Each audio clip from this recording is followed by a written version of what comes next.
Sharon and I moved to Colorado from San Diego in April of 2010. The move was easy. In a very short time, we found this church and some very good friends. Life was good, and we became oriented to Colorado lifestyle. We could easily join in the praise psalms such as 105, give thanks to the Lord and proclaim His greatness. But things have changed. I know others have suffered so much more than we have, but cracks in our oriented life began about 5 years ago when Sharon was experiencing strength and balance issues. She was diagnosed with hydrocephalus and underwent brain surgery. 2 years later, things got worse, and she was diagnosed with Parkinson's disease. Medication and therapy have been a great help. Still, it was made clear that this is a progressive disease and things would get worse. On Sunday morning, March 1st of last year, I drove myself to Skyridge Hospital. Something was wrong. Within 30 minutes of my arrival, I was in surgery. I don't remember much about that day, but I do know that 6 p.m.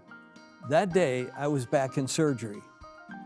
9 days later, when I was released, it was clear that I could not easily jump back into the caregiver role. Parkinson's reared its head on January 30 when Sharon fell and broke the top of her humerus bone. And of course, it was her dominant side. We needed help.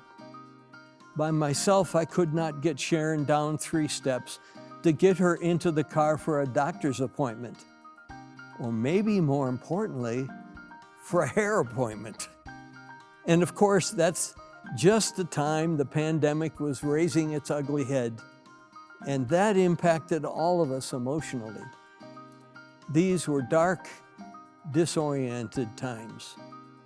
They called for lament prayers such as Psalm 86. Bend down, O Lord, and hear my prayer. Answer me, for I need your help. I don't know about you, but I find it difficult to ask my friends for help. I had to ask a friend to build a handrail on the steps leading into our garage, and other friends to help me lift the wheelchair to get Sharon to the car. But it was during this dark and disorienting times that friends from 2 PUMC small groups jumped in to help me, whether I wanted it or not. Fully masked, they came to our door with food and other assistance. Maybe more importantly, they reminded me that they were doing only what Jesus asked His followers to do, and I should relax and let them carry out their ministry.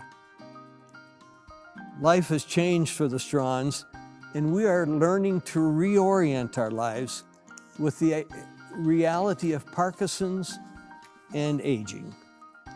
We recognize that we used to be what I call participants of life, and now are moving into the spectator category.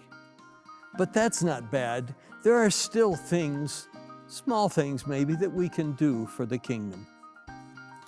Through all of our struggles, people have often said things like, remember, God is always with you. I'm not even sure I know what that means. Does it mean that God will resolve all our problems?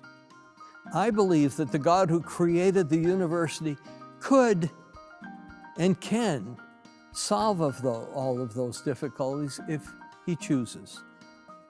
And if He did that, I would be so very thankful.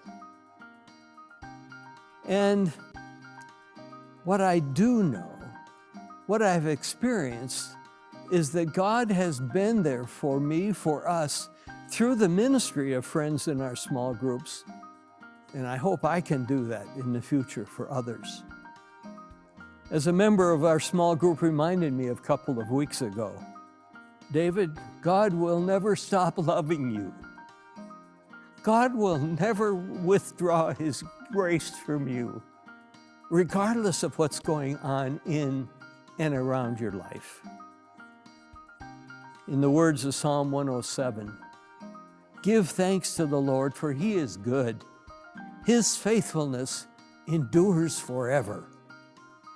Those are good thoughts and provide a great foundation for reorienting our lives.